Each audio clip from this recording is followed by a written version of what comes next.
Okay, so we are at the point where it is time to put the assembled motherboard into the case. And this is the case we're going to be building in, the OKINOS Aqua 3. This is the ARGB version in black.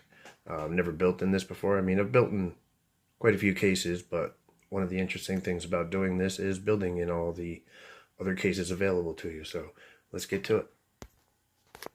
Okay, so quick first impressions. It's packaged in very nice foam. This is the soft kind, not the hard brittle. It did unfortunately only come single boxed. The way you saw it was the way it was shipped, but it seems everything is in one piece. Okay, so this is actually a very nice looking case. Here is the front I/O. I don't think the motherboard I'm using actually has a USB-C connector. Maybe I can get an adapter, at least make it functional. Supposed to have 3 ARGB fans installed.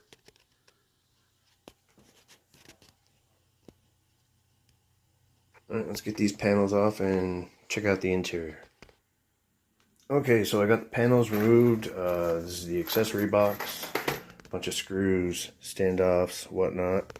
So this is a very well ventilated case. Air is allowed to come in from just about anywhere. This is the power supply basement. You can see right through it. Let's flip it around. Alright, here we are around the back side of the case. As you can see, they have a included ARGB fan controller. That's awesome. Unfortunately, it looks like you can only do 4 fans. Maybe with splitters more, unsure. We're going to find out though, because I have a 5-pack of fans I'm going to try and cram in here. It has a traditional 3.5-inch hard drive bay in the basement. Looks like you can just pop it out with a couple of screws, even move it back or forward depending on where you want it. There's a filter on the power supply. It is the only removable filter that I've found. So yeah, I am looking forward to building this. It looks like there's enough room in here to do some decent cable management. I'm going to be using extensions, so a lot's going to be crammed down here, so I will most likely remove this and get it out of the way. I do not see a remote. I'm assuming the reset button is going to control the RGB. I have the case hooked up to the power supply I'm going to be using for the build that is going in it, so let's fire these fans up and see what they look like. The fans aren't spinning because they're not hooked to anything. I'm not quite sure why. Maybe I just got to hook them to the hub. Maybe they're not hooked. Or because there's no motherboard in there. Not sure. Anywho, that's what the fans look like. So yeah, let's get a build in here. Should get a little more functionality over those and see what it looks like. I stand corrected. Apparently this top is also removable. Magnetic. Nice. Okay, so as far as first impressions, I have to say I'm impressed. I'm very much looking forward to building a computer in this case. Okay, here we go. Cyberpunk 2077, the high preset. Going to turn off any kind of upscaling. It should be everything to high, apply, and run benchmark. Okay, raw performance, we kept over the 60 frame per second mark. Just for shits and giggles, let's throw on some DLSS and see what we get. Okay, the same high preset. DLSS balanced is enabled. Apply and benchmark. Well, I gotta say, that is a pretty impressive FPS gain. Next game.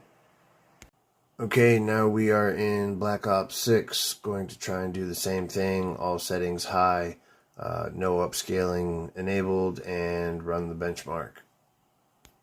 Well, high was not an option. I'm guessing that is balanced because that is what comes right before ultra, so we're going to try ultra.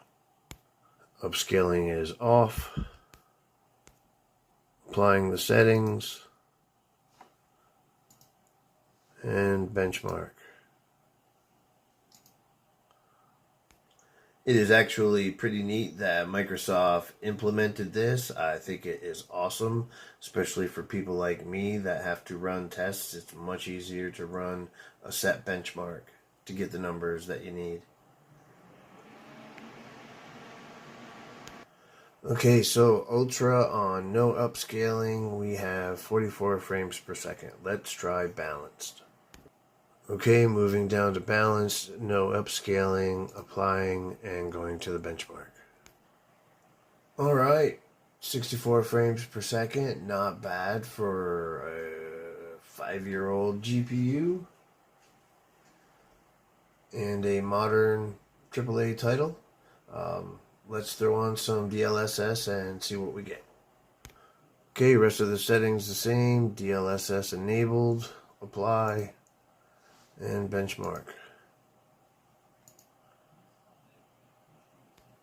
Just have to say, significantly better start in the FPS department. Like, holy crap. And the game still looks fantastic. I am impressed. Next game. Next up, right after these shaders load, will be Hogwarts Legacy. Okay, we are going to do Hogwarts Legacy on high. 100% scaling. And no upscaling enabled. Alright, so right around 60 frames per second, I'm going to start flying around. There we go.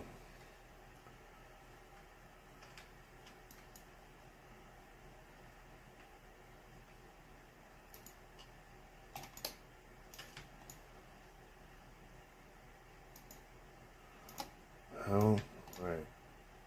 Anywho, roughly 60 frames per second, not too shabby. Let's go hit the ground. Alright, so a little below 60 on the ground.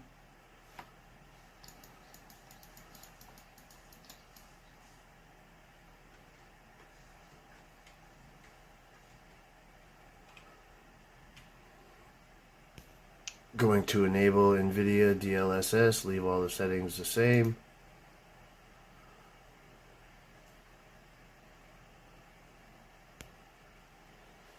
So about a 25 frame per second jump, and everything still looks great.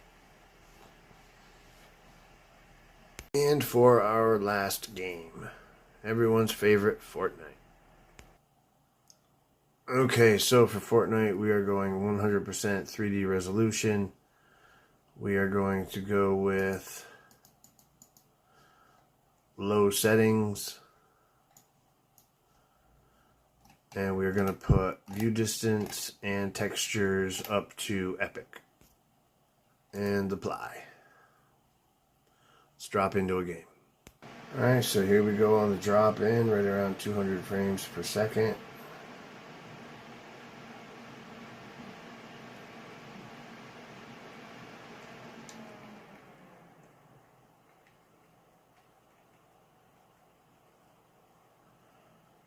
Well over 200 frames per second.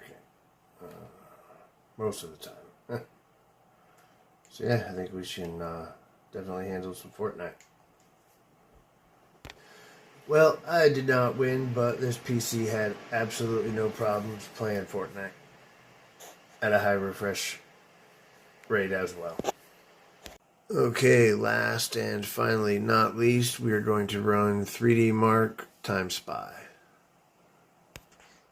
Okay, the test is off and running, and do remember that this test is actually conducted in 1440p, not 1080. Okay, and there you have it, the 3D times SPY score, 7693, not too shabby. And yeah, I think that finally concludes this benchmarking section.